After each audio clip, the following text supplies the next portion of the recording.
have been authorized by the Department of Justice to confirm that the FBI, as part of our counterintelligence mission, is investigating the Russian government's efforts to interfere in the 2016 presidential election. And that includes investigating the nature of any links between individuals associated with the Trump campaign and the Russian government, and whether there was any coordination between the campaign and Russia's efforts. As with any counterintelligence investigation, this will also include an assessment of whether any crimes were committed. Because it is an open, ongoing investigation and is classified, I cannot say more about what we are doing and whose conduct we are examining. At the request of congressional leaders, we have taken the extraordinary step, in coordination with the Department of Justice, of briefing this Congress's leaders, including the leaders of this committee, in a classified setting in detail about the investigation. But I can't go into those details here. I know that is extremely frustrating to some folks, but it is the way it has to be, for reasons that I hope you and the American people can understand. The FBI is very careful in how we handle information about our cases and about the people we are investigating. We are also very careful about the way we handle information that may be of interest to our foreign adversaries. Both of those interests are at issue in a counterintelligence investigation. Please don't draw any conclusions from the fact that I may not be able to comment on certain topics. I know speculating is part of human nature, but it really isn't fair to draw conclusions simply because I say that I can't comment. Director Comey, I want to begin by attempting to put to rest several claims made by the President about his predecessor, namely that President Obama wiretapped his phones. So that we can be precise, I want to refer you to exactly what the President said and ask you whether there is any truth to it. First, the President claimed, quote, "Terrible. Just found out that Obama had my wires tapped in Trump Tower just before the victory.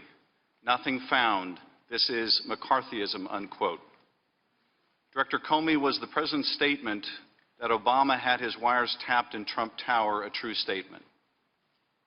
With respect to the President's tweets about alleged wiretapping directed at him by the prior administration, I have no information that supports those tweets, and we have looked carefully inside the FBI. The Department of Justice has asked me to share with you that the answer is the same for the Department of Justice and all its components. The Department has no information that supports those tweets. The President accused Mr. Obama and presumably the FBI of engaging in McCarthyism. As you understand the term McCarthyism, do you think President Obama or the FBI was engaged in such conduct? I'm not going to try and characterize the tweets themselves. All I can tell you is we have no information that supports them. Were you engaged in McCarthyism, Director Comey? Try very hard not to engage in any isms of any kind, including McCarthyism. The President second stated, quote, "Is it legal for a sitting president to be wiretapping a race for president prior to an election? Turned down by a court earlier, a new low," unquote. Director Comey, can you answer the President's question? Would it be legal for President Obama to have ordered a wiretap of Donald Trump? I'm not going to characterize or respond to the tweets themselves. I can tell you in general, as Admiral Rogers and I were just saying, there is a statutory framework in the United States under which courts grant permission for electronic surveillance, either in a criminal case or a national security case, based on a showing of probable cause, carefully overseen. It's a rigorous process that involves all three branches of government, and it's one we've lived with since the late 1970s. That's how it works.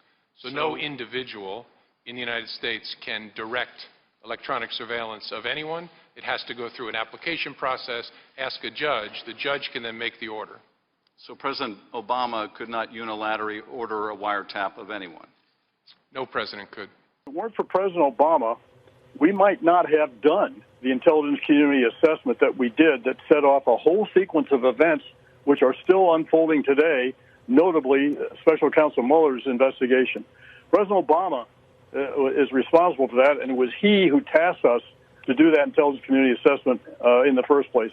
I think With respect to the word, can I have a minute? I just want to nail down, you used the word spying about authorized DOJ investigative activities. Are you talking about my testimony before Yes. the House Appropriations? Yes. Okay. In the entirety of your previous career in the Department of Justice, including as Attorney General, have you ever referred to authorized department investigative activities officially or publicly as spying?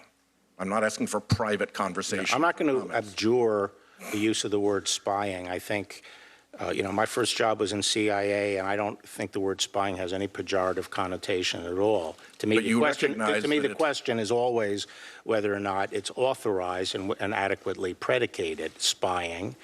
I think spying is a good English word that, in fact, doesn't have synonyms because it is the broadest word incorporating really all forms of covert intelligence collection. So I'm not going to back off the word spying, except I will say I'm not suggesting any pejorative, and I use it frequently, as do media. When did you decide to use it? Was it off the cuff in the hearing that day, or did you go into that hearing intending to use the word spying? It was actually off the cuff, to tell you the truth, and when the Congressman, probably? Well, from Schatz, from Hawaii. Who was here? Shaheen? No. Whoever it was, go ahead. Yeah, when he challenged me and said, you want to change your language, I was actually thinking, like, what's the issue? I don't consider it a pejorative. But if, frankly, we went back and looked at press usage, and up until all the FAW outrage a couple of weeks ago, it's commonly used in the press to refer to authorized activities, such as referring to the FISA court as the spy court. But it's not commonly used by the department. What? It is not commonly used by the department. My time is commonly used by me. The problem for Brennan and Clapper and Comey and Baker and all of them now is that the FISA court has already communicated with the Justice Department about its findings.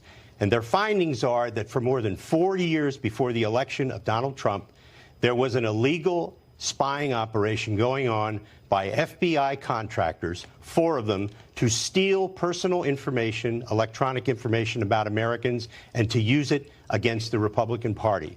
There are going to be indictments. There's going to be grand juries. John Brennan isn't going to need 1 lawyer. He's going to need 5.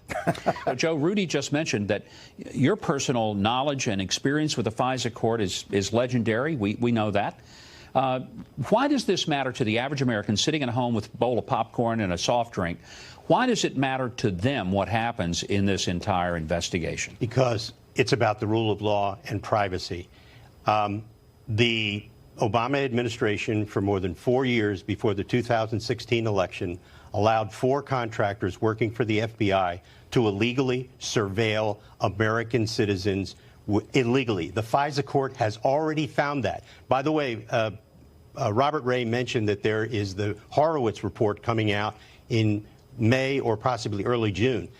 There's another report that everybody has forgotten about involving James Comey alone. That will be out in 2 weeks. That report is going to be a bombshell. It's going to open up the investigation on a very high note, and there will be criminal referrals in it. The FISA court abuse is the center of this entire abuse of governmental power. And the chief judge of that court has already ruled that the FBI broke the law and that the people at the head of the Justice Department, Sally Yates, John Carlin, the Assistant Attorney General for the National Security, all knew about it and lied to the court, the FISA court, about it.